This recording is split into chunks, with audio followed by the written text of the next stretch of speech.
नमस्कार साथियों, प्रेम की बात और फैक्ट्स में आप सभी का स्वागत है। उम्मीद करता हूं आप सभी बेहतर होंगे। दोस्तों, इस समय सुप्रीम कोर्ट में अजीब अजीब तरह की केसेस आ रही है और लगातार आप देख रहे हैं कि किस प्रकार से सुप्रीम कोर्ट टिप्पणी कर रहा है, किस प्रकार से पिछले कुछ समय से जो चल रही है। अब एक नया केस है, आज उसी के बारे में चर्चा करने वाले हैं। आप जानते हैं कि इस देश में रोहिंग्या एक बहुत बड़ा मुद्दा है। अगर जनसंख्या के लिहाज से भारत को अगर आप देखते हैं तो 140 से 150 करोड़ की आबादी इस देश, ऊपर से ये लोग जो आकर रह रहे हैं, और जो संसाधन की अगर बात करें तो उन संसाधनों की कमी ऑटोमेटिकली हो जाती है जब कोई दूसरा आकर रहता है। और जिस प्रकार से रोहिंग्या को लेकर बयानबाजी होती है और लगातार इस मामले में केंद्र सरकार हो चाहे अन्य एजेंसियां लगातार लोग पकड़ा रहे हैं, जांच हो रही है, उसके बावजूद भी कई सारे ऐसे वकील, मानवाधिकार खड़े हो जाते हैं और सुप्रीम कोर्ट में जाकर इसकी पैरोकारी करते हैं। ये इसी से जुड़ा हुआ मामला है और इसके बारे में अगर आप मेन स्ट्रीम मीडिया पर देखेंगे तो दूर दूर तक कोई खबर आपको दिखाई नहीं देगी। तो खबर क्या है, इसी की ओर आगे बढ़ते हुए आपको बताते हैं। कहा यह जा रहा है कि भारत सरकार ने 160 मुस्लिमों को म्यांमार छोड़ दिया। अगर ये बात सही है तो बहुत अच्छी बात है। अगर एक को भी इस देश से निकाला जाता है तो ये इस देश के हित की ही बात है। आगे क्या हुआ, एक और मामला आ गया सामने कि भारत सरकार जब 160 लोगों को लेके जा रहा था तो उसमें 43 रोहिंग्या को म्यांमार ले जाते समय समुद्र में फेंक दिया। अब आप सोचिए, इसको लेकर एक फिर से याचिका दायर हुई। एक हफ्ते के अंतराल पे इसी मामले में 2 याचिका दायर की और दोनों का याचिकाकर्ता, दोनों को लड़ने वाला वकील सब एक ही है। और अगर आप उनके तर्क को सुनेंगे ना तो आपको भी हंसी आएगी। अब बताइए कि इस तरह के केसों के लिए भी सुप्रीम कोर्ट में डायरेक्ट लोग जा रहे हैं और सुप्रीम कोर्ट में इसकी सुनवाई भी। तो क्या है मामला, थोड़ा इसको समझते। ये जो याचिकाकर्ता के वकील हैं उनका नाम है कॉलिन गुंजारवेस, और जो इस केस की सुनवाई कर रहे हैं, 3 जजों की खंडपीठ इसकी सुनवाई कर रही है, जिसमें जस्टिस सूर्यकांत, जस्टिस कोटेश्वर सिंह और जस्टिस दीपांकर दत्ता की बेंच इसकी सुनवाई कर रही है। जस्टिस सूर्यकांत ने रोहिंग्याओं को डिपोर्ट करने के खिलाफ दाखिल याचिका पर सुनवाई करते हुए कहा कि जो कुछ आपको अपनी याचिका में बात कही है उसका आधार क्या है। उन्होंने पूछा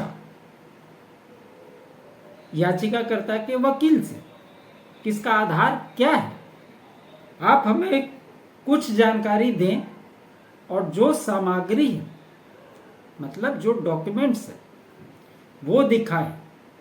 आपके पास यह जानकारियां कहां से आती है, इस पे भी सवाल उठाया गया।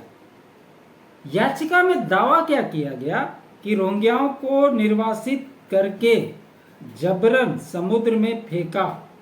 सुप्रीम कोर्ट ने कहा कि ये पूरी तरह से मनगढ़ंत कहानी है।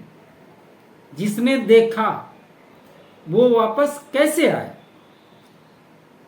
इसमें जो वकील है वो कह रहे हैं कि रोहिंग्या को पूरा सम्मान मिलना चाहिए।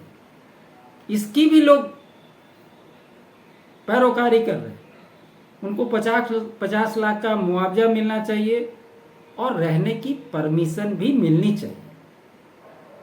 सुप्रीम कोर्ट में जनहित याचिका दायर हुई।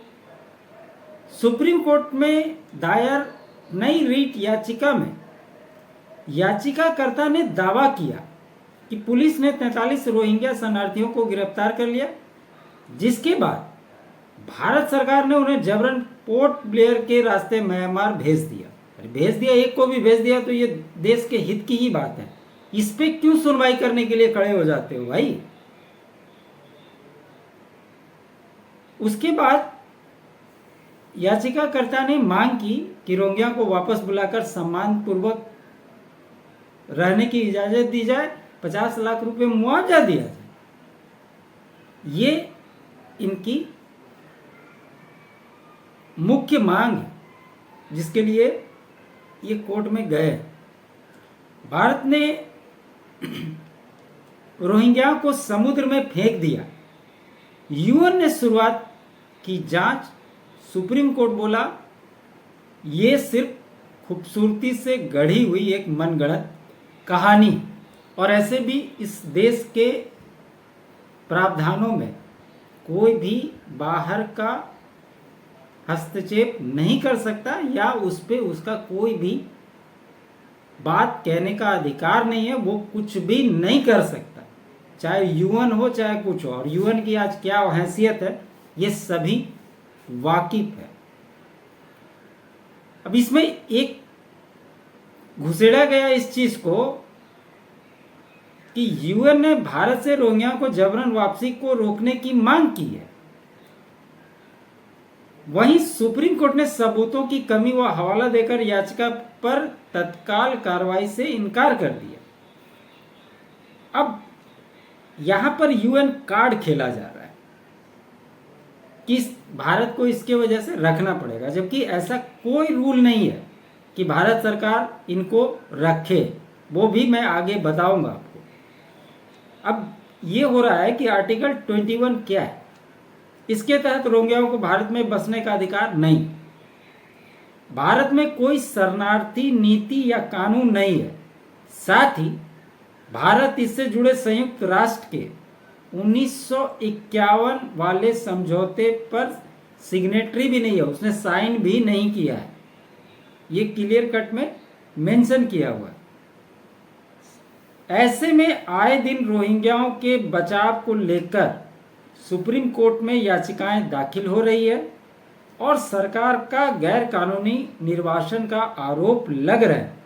इसी कड़े में जाने शरणार्थियों पर भारत की नीति क्या है।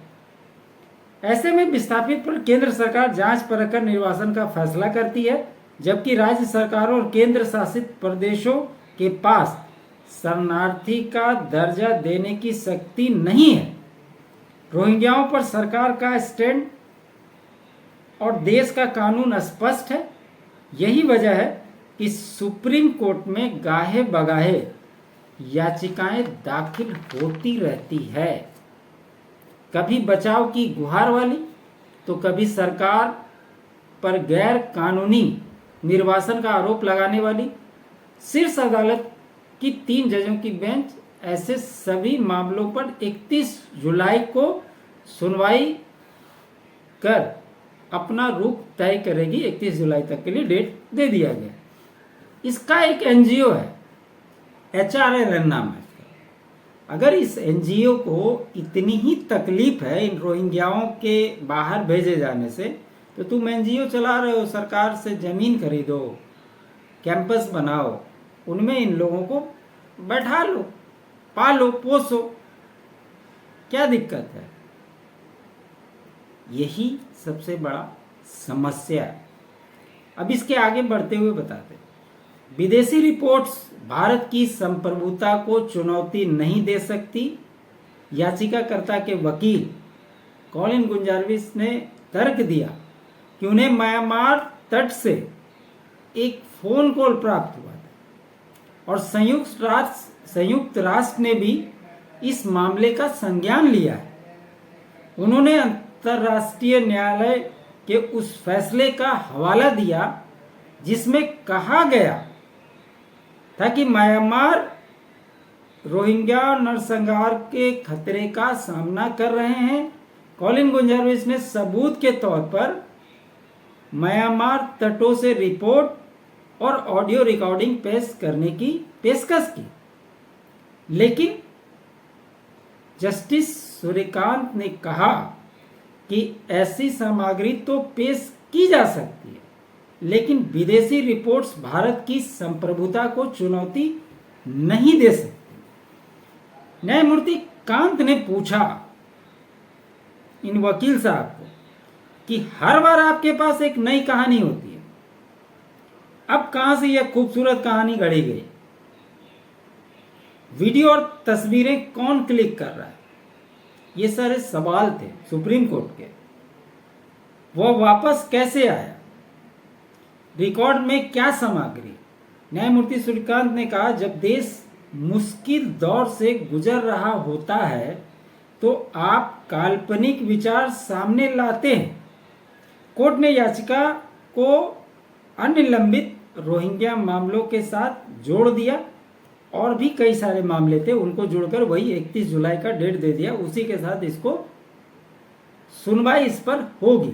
जबकि अगर नियमता से देखा जाए, इस याचिका को तुरंत का तुरंत खारिज कर देना चाहिए सुप्रीम कोर्ट को। याचिकाकर्ता ने अदालत को बताया कि संयुक्त राष्ट्र शरणार्थी उच्चायोग UNHRC जो है, कार्डधारी शरणार्थियों के एक ग्रुप को 7 मई की देर रात पुलिस ने गिरफ्तार कर लिया और 8 मई को मामलों की सुनवाई होने के बावजूद उन्हें डिपोर्ट कर दिया। हालांकि अदालत ने कोई अंतरिम निर्देश पारित किए बिना मामले को 31 जुलाई के लिए सूचीबद्ध कर दिया। ये तीनों जज इनकी सुनवाई कर रहे हैं, जिनका नाम मैंने आपको बताया। और इसका जो याचिका करता है उसका नाम मोहम्मद इस्माइल। इससे पहली वाली याचिका भी यही दायर किया था और इस याचिका को भी यही दायर किया। आप इससे अंदाज लगाइए। सरकार ने रखा अपना पक्ष। सरकार की ओर से कहा गया कि हम पर अंतर्राष्ट्रीय कानून लागू नहीं होते। सॉलिसिटर जनरल तुषार मेहता ने अदालत को बताया कि भारत रोहिंग्या शरणार्थियों को अवैध प्रवासी मानता है, इसलिए उन्हें निर्वासन की प्रक्रिया कानून के अनुसार की जाती है। ये UNHRC का कोई कार्ड होने से वो भारत में रहने का उसको लाइसेंस नहीं मिल जाएगा। इसकी एक प्रक्रिया है, उसी के तहत इनको मान्यता मिलती है। उस पर अंतर्राष्ट्रीय शरणार्थी कानून लागू ही नहीं होता, क्योंकि भारत UNHRC हस्ताक्षर करता नहीं है। यह स्पष्ट तौर पे सुप्रीम कोर्ट को बताया गया। तो इसमें सुनवाई के दौरान क्या हुआ कि चकमा लोगों की नागरिकता का जिक्र हुआ। अब चकमा क्या है, इसके बारे में भी आपको जानना चाहिए। सरकार उनको नागरिकता, इस पर सुप्रीम कोर्ट ने कहा कि सरकार उनको नागरिकता देने पर विचार कर रही है, इसलिए उस केस को सुना गया था। जब ये याचिकाकर्ता के वकील ने कहा, इसका उदाहरण दिया चकमा के बारे में, तब सुप्रीम कोर्ट ने कहा कि केंद्र सरकार इनको नागरिकता देने पर विचार कर रही है, इसलिए इस केस को सुनवाई करना पड़ा था।